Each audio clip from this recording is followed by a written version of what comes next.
به نام خدا، با سلام و وقت بخیر خدمت دوستان عزیز، با یکی دیگه از جلسات آموزش ریاضی مهندسی در خدمتتون هستیم. این جلسه ما در مورد حل معادلات دیفرانسیل در واقع موج میخوایم صحبت کنیم تو حالت ناهمگن، موج ناهمگن با شرایط مرزی همگن.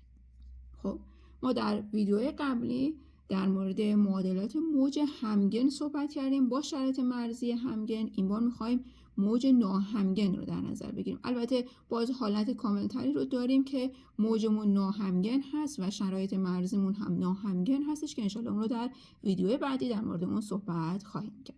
خب با ما همراه باشید انشالله تو این ویدیو تا ببینیم مسئله روش حل این مسئله ها به چه صورتی هستش. قبل از اون اگر انشالله ویدیوهای ما مورد پسندتون قرار گرفته بود حتما یادتون نره که کانال ما رو سابسکرایب کنید و به دوستانتون هم کانال ما رو معرفی کنید. خب اما حالا بریم سراغ معادله موج، ببینیم معادله موج به چه صورتی بود. ببینیم معادله موجی که ما داشتیم برابر بود با یو تی و تی مساوی بود با سی دو یو ایکس و ایکس که حالا یو ایکس رو ما در نظر می گرفتیم بین 0 و ال و تی بزرگتر از 0. یک سری شرایط اولیه گفتیم ما در نظر میگیریم که یو ایکس و 0 رو مثلا در نظر میگیرم اف ایکس، یو تی ایکس و 0 رو در نظر میگیرم مثلا مساوی با جی ایکس، اینجا ایکس بین 0 و ال داره تغییر میکنه. و یه سری شرایط مرزی داشتیم که ما در مورد شرایط مرزی به طور کامل تو ویدیو قبلی زمانی که داشتیم معادلات دیفرانسیل رو معرفی میکردیم گفتیم شرایط میتونن به صورت دیریکله باشن یا نیومن باشن یا ترکیبی از این دو باشه. خب که من اینجا شرایط مرزی رو که در نظر میگیرم شرایط مرزی دیریکله در نظر میگیرم، یعنی یو صفر و تی رو در نظر میگیرم و یو ال و تی. اگر مقدار تابع در نقاط مرزیم رو بهم داده بودن میشد شرایط دیریکله و اگر مثلا مشتقات تابع رو تو شرایط مرزی داده بودن میشد شرایط مرزی نیومن. اینجا اگر دقت کنید جفتش یو هستش، یعنی مقدار تابع رو دارم. خب و اینو مساوی با چند در نظر میگیرم؟ مساوی با 0 در نظر میگیرم. چرا؟ چون دارم میگم شرایط مرزیم حالت چی هستش؟ همگن هستش. خب اینجا تی بزرگتر مساوی با 0. حالا ببینید من فعلا چون که میخوام معادله موجم حالت ناهمگن داشته باشه میام داخل معادله اصلی که اینجا میبینید کنار این قطعا ما یک تابع دیگه ای رو خواهیم داشت که مثلا فرض کنید من تابعی که دارم h x و t هست. بعضی از کتاب ها حالا به صورت f x و t نشون میدن، حالا من اینجا به صورت h نشون میدم. یعنی این تابعی که اینجا میبینید باعث میشه که معادله شما دیگه معادله موج حالتی چی داشته باشه؟ ناهمگن داشته باشه. خب ببینید بچه‌ها حالا شیوه حل این معادلات چجوری هست؟ شما اول از همه برای حل این نوع معادلات فرض میکنید که این h وجود نداره. درست شد؟ فرض میکنید که چنین اچی وجود نداره و معادله رو در حالت معمولی به روش جداسازی متغیرها حل میکنید. خب البته من مد نظرم بیشتر قسمت ایکسش هستش، چون اگر خاطرتون باشه اگر فراموشم کرده که حتما برید نگاه کنید یو شما یویی که در نظر میگرفتیم تو روش جداسازی متغیرها به صورت حاصل ضرب دو تا تابعی بود از x و t. خب و بعد من این عبارت رو داخل معادله دیفرانسیلم جایگذاری میکردم و x و t رو به دست می آوردم. خب حالا شما تو این قسمت ببینید زمانی که معادلتون حالت چی داره؟ معادله ناهمگنه و شرایط مرزی همگنه. خب حالا میخواد شرایط به صورت u باشه، میخواد u x باشه.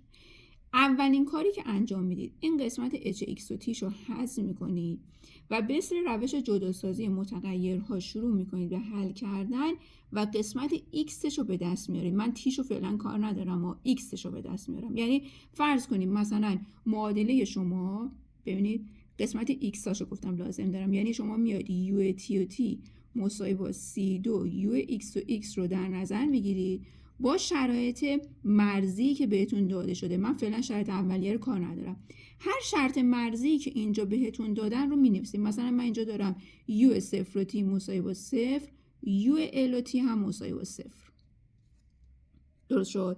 پس من قسمتی که باعث ناهمگن شدن معادلیم شده رو حذف کردم تو اینجا و با شرایط مرزیم در نظر گرفتم. خب برای این کار شما از یویی که در نظر گرفتید که به صورت حاصل ضرب دو تا تابع است، چون روش جداسازی متغیرهایی بود دیگه، میایید مشتقات رو اینجا جایگذاری میکنید مثل شیوه قبلی که حالا من تو ویدیو قبلی به طور مفصل توضیح دادم. اینجا هم حالا به طور خلاصه میگم. الان من از این 2 بار نسبت به t مشتق بگیرم و 2 بار نسبت به x مشتق بگیرم جایگذاری کنم، این عبارت نسبت به tش میشه x در t سگوند، این سم میشه c2 x سگوند در t. خب که ما اونجا اومدیم قسمت x ها رو یک سمت آوردیم، قسمت t ها هم یک سمت. گفتم سعی کنید که مشتقات همیشه تو صورت باشن و ضریبشون 1 باشه.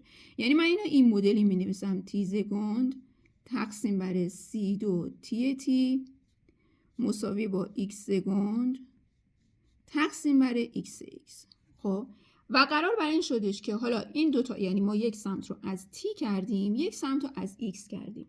قرار شده بود که گفتیم اگر قرار باشه دو تا عبارت، یکیش از x یکیش از t بخوان با هم مساوی باشن، باید این برابر باشه با یک عدد ثابتی مثل چی؟ مثل آلفا. خب من میام قسمت x رو ببینیم. من به tش فعلا کار ندارم، دارم تاکید میکنم ما به قسمت t کار نداریم. قسمت x رو شروع میکنید به حل کردن. x سگوند تقسیم بر x مساوی با آلفا که من اینو اگر بیارمش یک سم میشه x سگوند x منهای آلفا x مساوی با 0.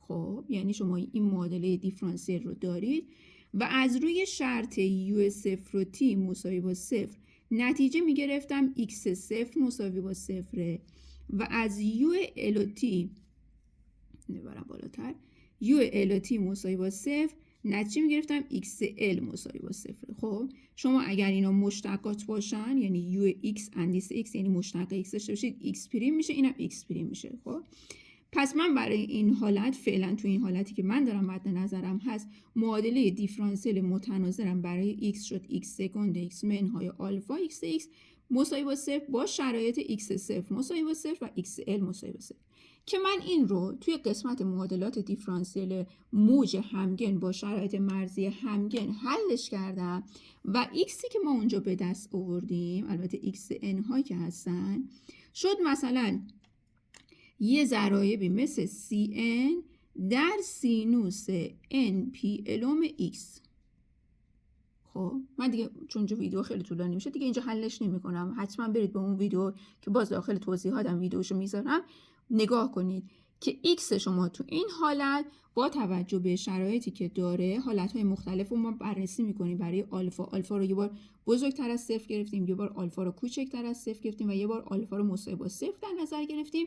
آلفایی که ما اونجا در نظر گرفتیم برای با توجه به شرایط مرزی که داده شده بود بهمون حالتی بودش که آلفا یا همون لاندایی که در نظر گرفتیم لاندا 2 شده بود n پی الوم. خب که رابطه‌ای که برای معادلات همگن مرتبه دوم به دست آوردیم چنین جوابی رو به شما میداد. خب این از این قسمت xش، یعنی من xش رو چیکار کردم؟ به دست آوردم. حالا اگر من میخوام چیکار کنم t رو به دست بیارم، دیگه برای به دست آوردن t باید حتما بیام قسمت معادله ناهمگنم رو در نظر بگیرم. یعنی چیکار میکنم؟ خب u x و t رو ما تو این حالت میذاریم مجموع xn ها در tn t ها. ما اینجا به صورت حاصل ضرب x در t گرفتیم، چون x ها بر اساس n دارن تعریف میشن، ما اینجا xn گذاشتیم ضرب در چی؟ tn ها. خب یعنی من اینو حالا میام n از 1 تا بی نهایتی که دارم، اینو میام به این فرم می نویسم.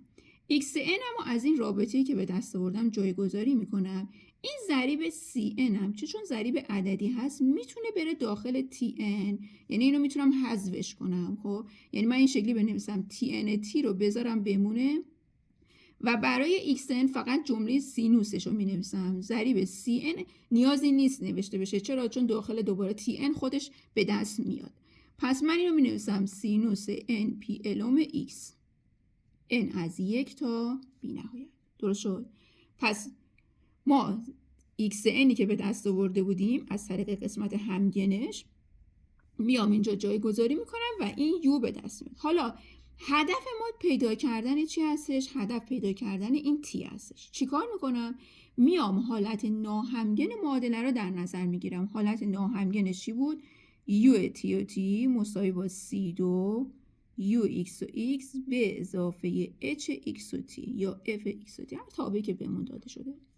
خب حالا من از این یویی که اینجا میبینید 2 بار نسبت به t و 2 بار نسبت به x مشتق میگیرم، جایگذاری ها رو انجام میدم. خب بهتر هستش که این دوتا رو بیارم یک سمت.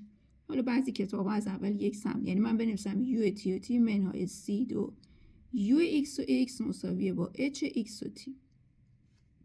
خب از یویی که داریم به این صورت هست، من 2 بار نسبت به t و 2 بار نسبت به x مشتق میگیرم، جایگذاری رو انجام میدم. ببینیم مشتقاتشو. مشتق هم چون تابع ها x و tش از هم مجزا هست، نسبت به t مشتق بگیرم، انگار از این قسمت جمله tش 2 بار مشتق بگیرم، یعنی این میشه t سکند n، جمله سینوسش باقی میمونه، این n از 1 تا بی نهایت، منهای ضریب سی دو رو کار ندارم، سیگما، جمله تی ان رو کار نداریم، تی ان تی، از جمله سینوس اگر من بخوام سینوس ان پی ال اومه ایکسی که میبینید 2 بار بخوام مشتق بگیرم، اول از همه مشتق اولش یه ضریب ان پی ال اوم خروجی میده به شما و جمله مشتق سینوسش میشه چی؟ کوسینوسی که دارم.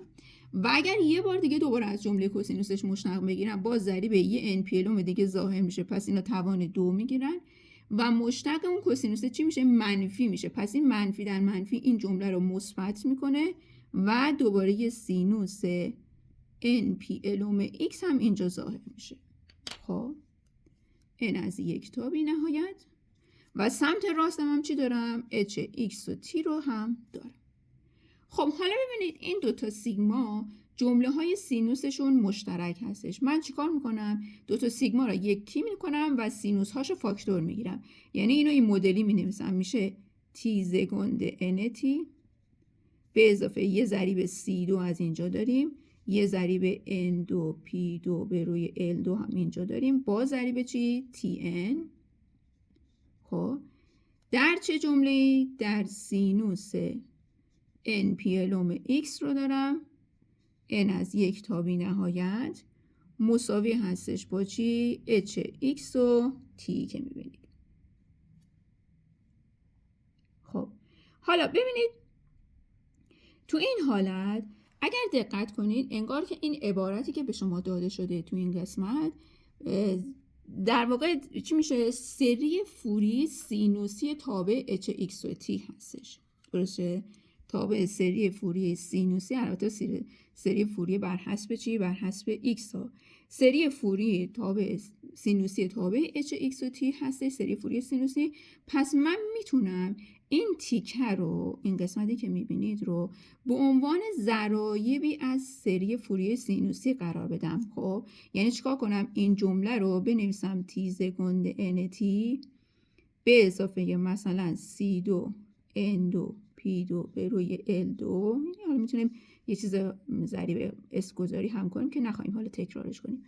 در tnt رو مساوی قرار بدم با ضریب جمله سینوسی این جمله. ضریب سینوسی این جمله چجوری به دست میاد؟ حالا ما اسمشو میخوایم مثلا hn بذاریم یا من اینجا بنویسمش مثلا. خب من اینجا بنویسم ضریبش رو چجوری به دست میاد؟ میشه 2 به روی l انتگرال از 0 تا l رو دارم، h x و t رو داریم، در سینوس n p l اوم x رو دارم dx.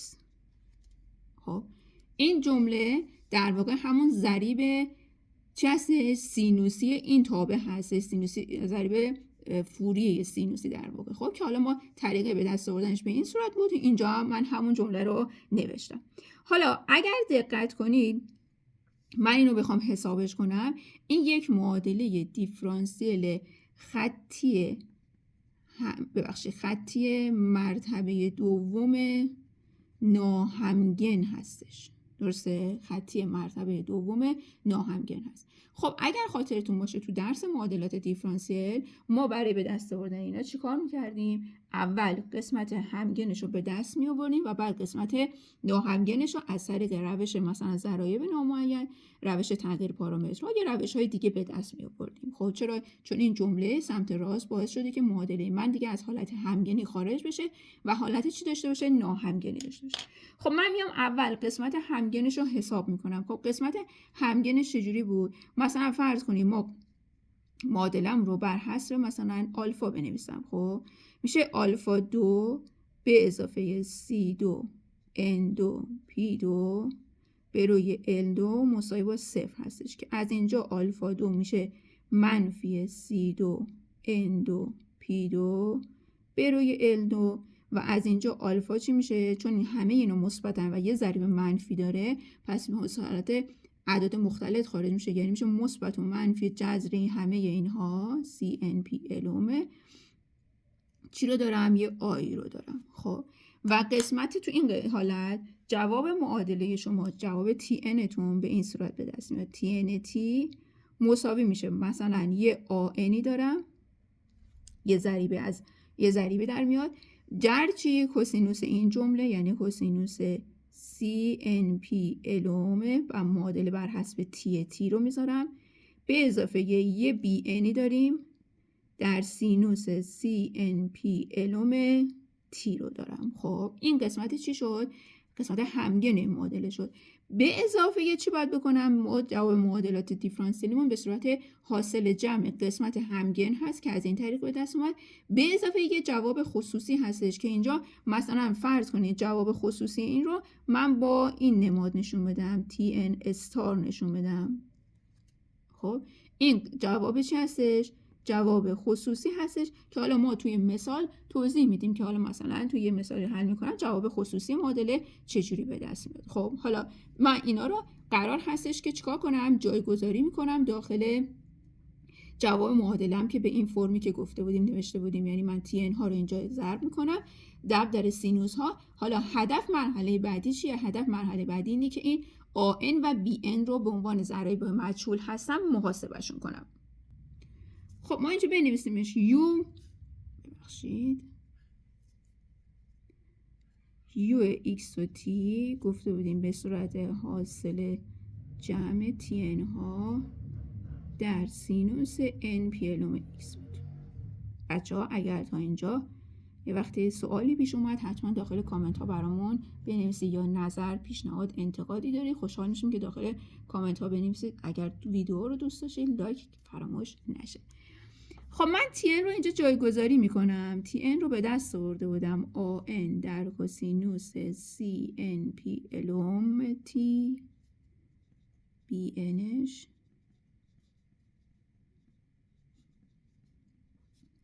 به اضافه اون جواب خصوصیه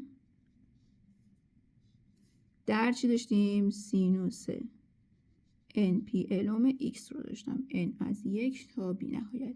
این شد چی؟ U X و T ما که گفتیم میخوایم AN و BN رو به دست بیاریم. خب همیشه برای به دست آوردن ضریب هایی که برای متغیرهای T هستن شما باید برید سراغ شرایط اولیه. شرایط اولیه حالا این معادله‌ای که بهم داده شده بود، یکی U X و 0 مساوی بود با F X و یکی هم U T X و 0 رو dاده بودم بهمون چی؟ G X.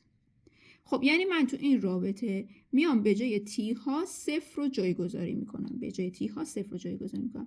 خب از اینجا عبارتی که به دست میاد میشه سیگما کوسینوس 0 رو دارم. اگر من به جای تی 0 بذارم کوسینوس 0 چنده؟ 1، پس یه ضریب AN اینجا خروجی دارم. برای این قسمت سینوس 0 0 پس جمله BN هم حذف میشه. به اضافه یه چی داریم؟ TN استار 0، یعنی جواب خصوصی رو دو قسمت چند باید به دست بیارم؟ 0 هم باید به دست بیارم. خب این از این جمله در سینوس NP الوم X رو دارم مساوی باید با قرار بدم با چی؟ مساوی قرار بدم با Fx N از 1 تا بی نهایتی که دارم. خب برای دومی اگر مشتق بگیرم، ببینید باید از جمله این جمله‌مون نسبت به تی مشتق بگیرم و بعد به جای تی ها چند بذارم؟ 0 بذارم. خب من اگر از این جمله مشتق بگیرم، ببینیم من مشتقش رو بنویسم. این جمله که آن هیچی، این جمله داخلش یه ضریب سی ان پی الوم خروجی خواهد داشت و مشتق کوسینوس میشه چی؟ منفی سینوسش، سینوس همین جمله که حالا من به جای اون تیش دیگه چند میذارم؟ صفر بذارم، کل عبارت صفر میکنه، این شکلی میشه. این جمله رو اگر مشتقش رو بگیرم بی انش که هیچی، باز مشتق داخل یه ضریب سی ان پی الوم خروجی دارم و مشتق سینوس میشه چی؟ کوسینوس صفر رو میذارم و از این هم مشتق باید بگیرم. حالا میگم تو مثال ما این عبارت به دست اومده میشه، یعنی من اینجا ت پریم میذارم، تی استار پریم ان تو نقطه چند؟ صفر در سینوس ان پی الوم ایکس رو داریم، چون قسمت نسبت به تی داشتیم مشتق میگرفتیم، جمله سینوسش یعنی بر حسب ایکس هست رو بدون تغییر باقی میمونه.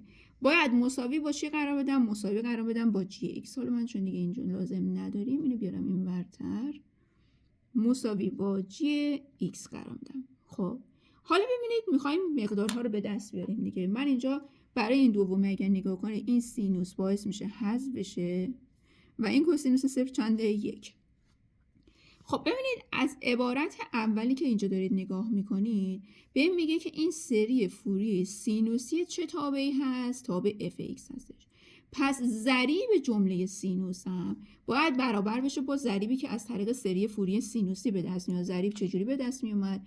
من این ضریب این تی که برابر هست با آن، یعنی می نویسم آن به اضافه تی ان استار صفر. فرمول ضریب سری فوریه سینوسی چجوری بود؟ برابر بود با 2 الوم انتگرال از 0 تا ال همین تابعی که این جلو نوشتم، یعنی اف ایکس در سینوس ان پی الوم ایکس هستش که از اینجا شما تی ان استار رو میبرید اون سمت و چی به دست میاد؟ آن به دست میاد. یعنی من آن رو میتونم بنویسم این جمله بیاد این ور، حالا منفیش باشه،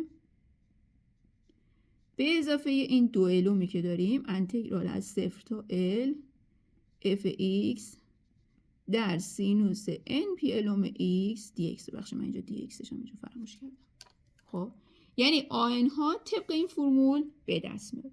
خب من اگر از دومی به دست بیارم این عبارتم رو، ضریب این جمله با سری فوریه سینوسی مربوط به سری فوریه سینوسی این بار چه تابعی هست؟ تابع جی ایکس مون هستش. پس من میتونم این جمله که داخلش باقی میمونه که چی باقی میمونه؟ یه بی ان میمونه با ضریب سی ان پی الومی که دارم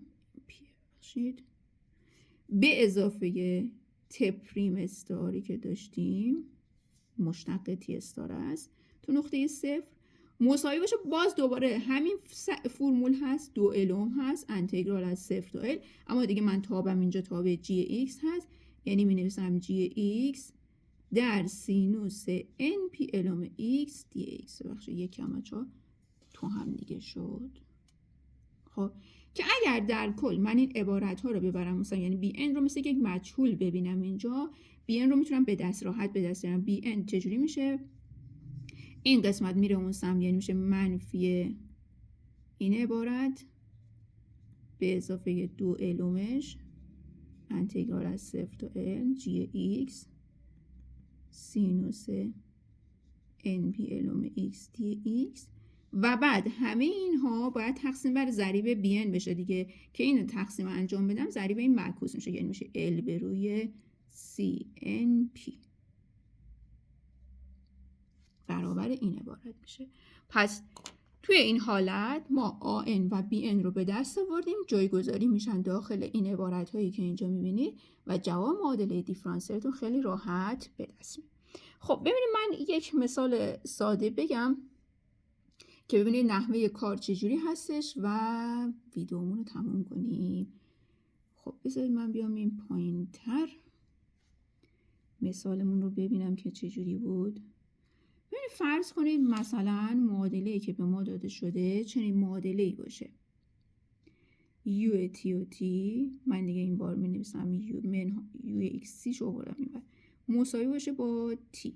خب و شرایط اولی هم یو ایکس و صفر مساوی باشه با ایکس، یو تی ایکس و صفر هم مثلا شده ایکس و یو صفر و تی رو داده شده صفر، یو یک و تی هم برابر با صفر، ایکس همون بین صفر و یکن، تی ها بزرگتر از صفر. بنویسم. خب فرض کنید که ما چنین معادله دیفرانسیل بهمون داده شده و میخوایم حلش کنیم. البته اینو بگم خیلی از اوقات چنین معادله‌ای داده نمیشه. معادله‌ای که داده میشه هم خود معادله ناهمگنه، هم شرایط مرزی ناهمگنه.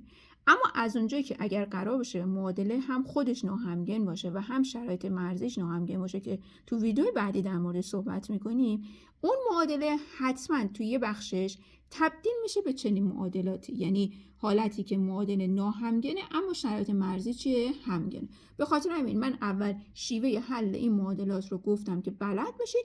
انشالله تو ویدیو بعدی که در حالتی که هر دو ناهمگن هستش باید از این قسمت استفاده کنیم و بتونیم جواب به دست بیاریم. یعنی همه حالت‌ها به هم وابستن.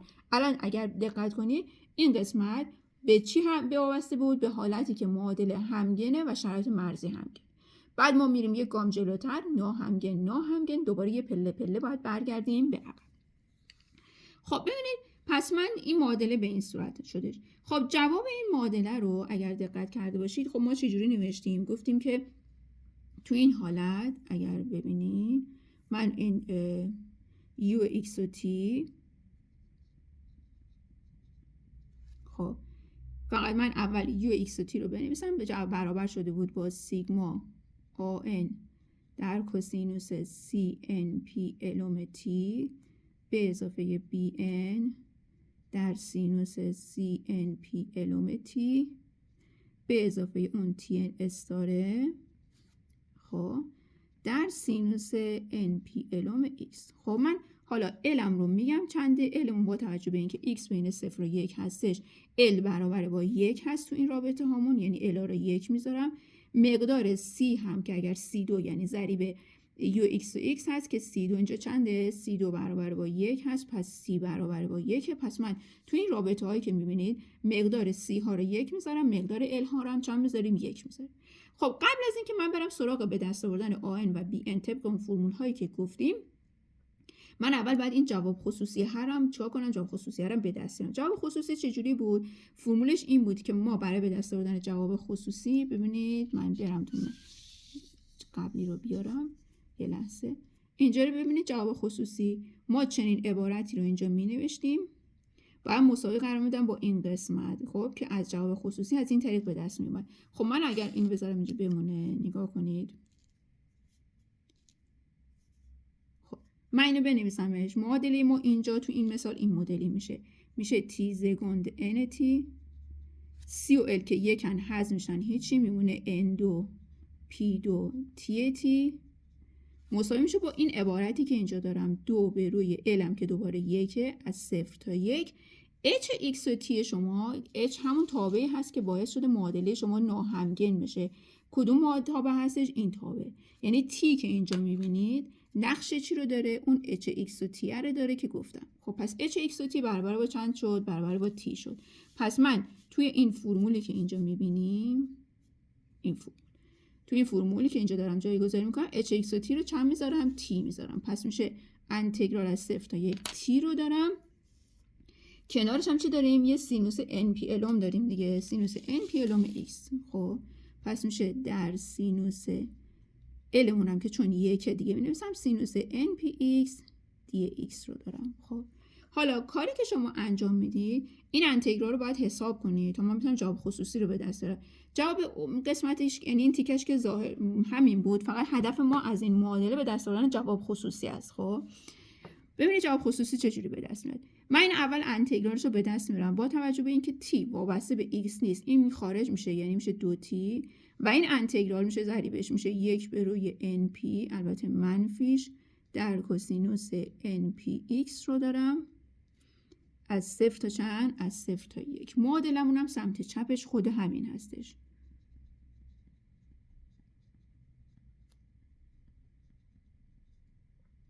خب این اگر من جایگذاری کنم، 1 رو اینجا جایگذاری کنم میشه کوسینوس np ها، این منفی هم که هیچی، یعنی من اینجا این قسمت رو دارم و کوسینوس np ها چنده؟ کوسینوس np ها منفی 1 به توان n هستش و اگر 0 رو جایگذاری کنم کوسینوس 0 1 هستش، پس ضریبش هم که خارج کردم یه منهای 1 هم اینجا ایجاد میشه. که ما میتونیم حتی این منفی رو هم داخل این اثر بدم و معادله دیفرانسیل شما در کل این شکلی بشه. یعنی این تیکه دوباره تکرار میشه. من اینجا دوباره مینویسم تکرار شدهش رو.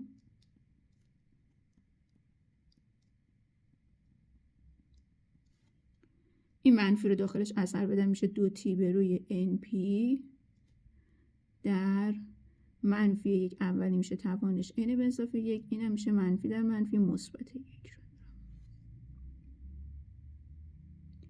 خب حالا این تیکه شد چی؟ این شد یعنی معادله ناهمگن ما که باید حلش میکردیم. خب ببینید برای حل این معادله چیکار میکنیم؟ از اونجایی که سمت راست معادله بر حسب تیه دیگه، این نکته رو بگم که معادله ما بر حسب چی هستش؟ بر حسب تی هست. متغیرمون متغیر تی هستش. خب من اگر بخوام جواب خصوصی اینو به دست بیارم میتونم از روش ضرایب نامعین استفاده کنم. روش ضرایب نامعین یکیش این بودش که تابع سمت راست من بر حسب یک چند جمله‌ای باشه که اینجا بر حسب چند جمله‌ای. چند جمله‌ایمون درجه چنده؟ درجه 1. ببینید تی توانش 1 دیگه.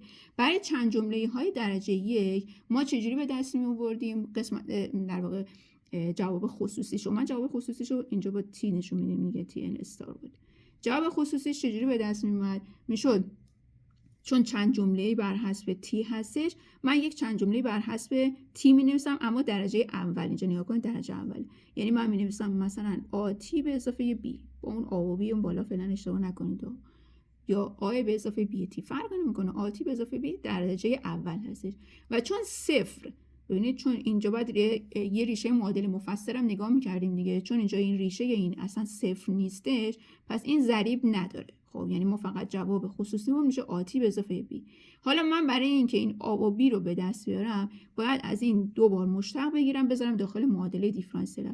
مشتق دومش که قاعدتا صفره چون چند جمله درجه اوله، پس این جمله اولش حذف میشه و این جمله میمونه. پس ببینید تی مشتق دومش هم میشه صفر. من دیگه نمیذارم. خب این معادله این شکلی میشه n2 p2 آ رو دارم، یعنی این میشه آ تی به اضافه b باید مساوی باشه با این سمت، یعنی میشه 2t به روی np منفی 1 به توان n به اضافه 1 به اضافه 1. خب من این n2 p2 رو میتونم بیارم این طرف تقسیم کنم، میتونم براکت دیگه نذارم. خب حالا گذاشتیم هم ایراد نداره، من این خطش میذارم. یعنی میشه آ تی به اضافه b مساوی با 2t به روی n2 p2 در منفی 1 ببخشید این 3 میشه. اینو تقسیم بر این کنم اینو توانهای 3 میگیره. n به اضافه 1 به اضافه 1. خب برای اینکه سمت چپ مساوی باشه با سمت راست فقط از تی دیگه اگر دقت کنید. b بس باید چند باشه؟ b ضریب یعنی عدد ثابتمون صفره. آ ضریب تی هستش یعنی ضریب تی چی میشه؟ با این کل این برابر میشه. من این تیشو حذف کنم ضریب تی این جمله است 2 به روی n3 p3 منفی 1 به توان n به اضافه 1 به اضافه 1. پس آ این شد، بی هم این شد. پس من اینجا جایگذاری میکنم و تی ان استار رو به دست میارم. پس تی ان استار شما آمون که این رابطه شد یعنی شد 2 به روی n3 p3 منفی 1 به توان n به اضافه 1 به اضافه 1. میتونم تی رو اینجا بنویسم یا بعضی از اوقات حالا ممکنه تو بعضی کتابا تی رو اینجا بنویسه، هیچ اشکالی نداره. بی هم که صفر شد پس دیگه تأثیری نداره. پس ما تی ان استار رو چیکار کردیم؟ به دست آوردیم. حالا که تی ان استار به دست اومد نوبت میرسه به دست آوردن مقدار آن و بی انی که ما تو جواب معادله دیفرانسیل ما نوشته بودیم. خب ما توی گام مرحله قبلی گفتیم آن فرمول به دست اومدنش این شکلی شده بود بچه‌ها. من دیگه فرمول رو جایگذاری میکنم. تی ان استار 0 رو داشتم، 2 به روی ال رو داشتم، انتگرال از 0 تا ال اف ایکس در سینوس n پی الوم x dx.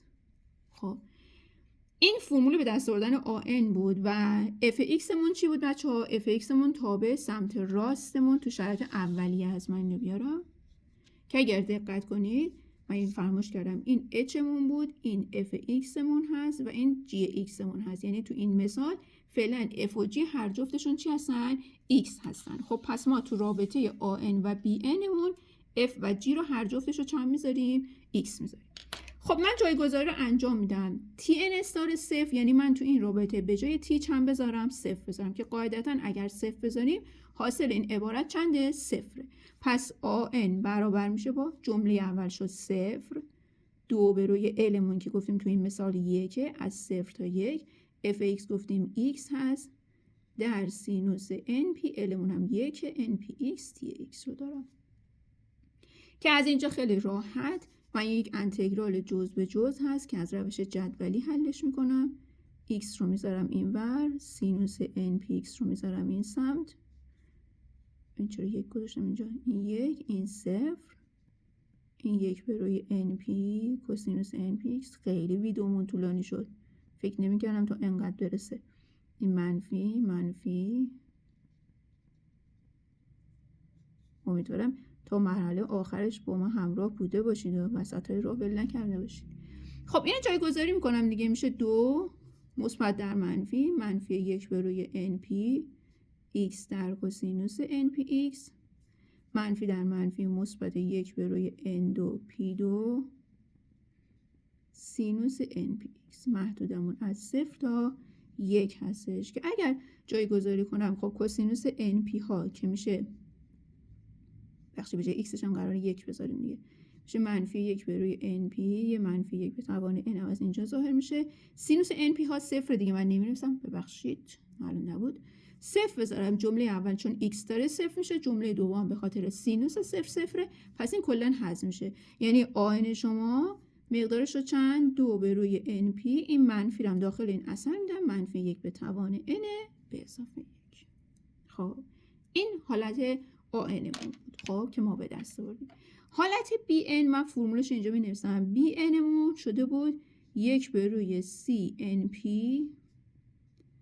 منفی tn پریم استار n 0 2 به روی l انتگرال از 0 تا l gx.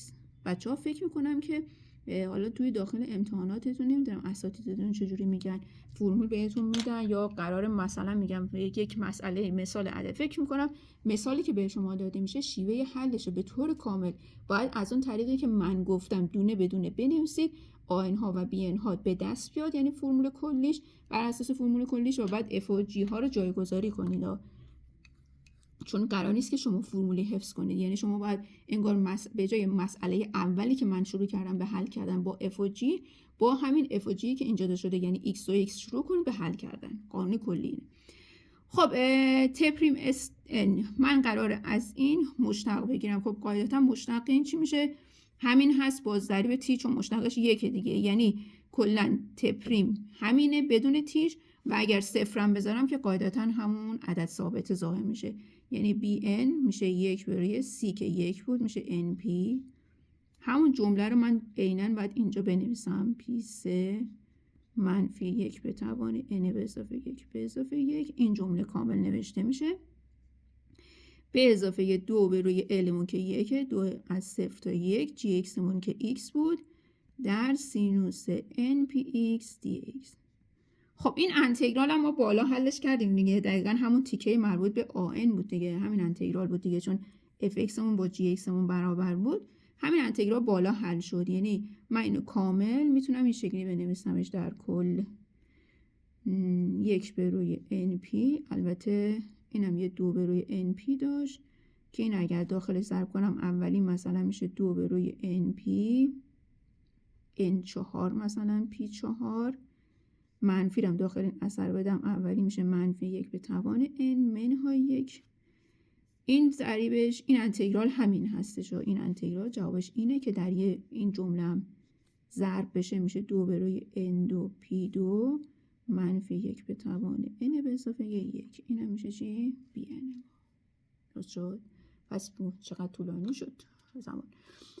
پس به این طریق bn مون هم طبق این فرمول با جایگذاری کردن به دست میاد. پس ببینید بچه‌ها ما معادلات موج ناهمگن رو حل کردیم با شرایط مرزی همگن. حالتی هستش که معادله موجمون هر جفت ناهمگنه، یعنی هم خودش ناهمگنه هم شرایط مرزی ناهمگن و بعد باید تبدیل بشه به همین حالتی که ما گفتیم. یعنی در واقع این مثال رو من از مثال کتاب دکتر شیتفر برداشتم، کتاب ریاضی مهندسیشون هستش که یه بخشی بود از مثال که باید به این شیوه حل میشه. من ترجیح دادم که اول فرم ناهمگن با شرایط مرزی همگن رو حل کنم، بعد برم سراغ حالتی که هر جفت چی باشن؟ ناهمگن باشن. امیدوارم که گیج نشده باشید یکم، چون ما پله پله گفتیم برمیگردیم به عقب. حالتی که هم خود معادله ناهمگنه، هم شرایط مرزی ناهمگنه. خب با استفاده از یه شیوه من اینو تبدیلش میکنم به حالت ناهمگن اما شرایط مرزی همگن، و بعد اینو دیدید که توی این مثال از چی باز استفاده کردم؟ از حالتی که هم همگن بود هم شرایط مرزی همگن بود. درست؟ به خاطر همین ما هر سه تا رو باید بلد باشیم. گام اول این بود که توضیح دادیم، تو این بخش این حالت رو توضیح دادم و تو بخش بعدی انشالله تو ویدیو بعدی در مورد این مثال هم به طور کامل صحبت خواهیم کرد. امیدوارم که ویدیو براتون مفید بوده باشه و حتما خوشحال میشیم که نظر یا پیشنهادی اگر داشتید حتما داخل کامنت ها برامون بنویسید. و نکته دیگه که ازتون تقاضا داریم که انشالله اگر ویدیوها مورد پسندتون هستش به دوستان دیگه‌تون هم کانال ما رو معرفی کنید و اگر احیانا داخل گروهی هستید، چون اکثر دانشگاه‌ها به هر حال گروهی رو برای خودشون تشکیل دادن، رشته‌های مختلف یا ورودی‌های مختلف گروه رو دارن. اگر براتون مقدور بود خوشحال میشم که لینک کانال ما رو حتما داخل گروهاتون قرار بدید تا بچه‌های دیگه هم از کانال ما استفاده کنن. تا جلسه آینده وقتتون بخیر. خدا نگهدار.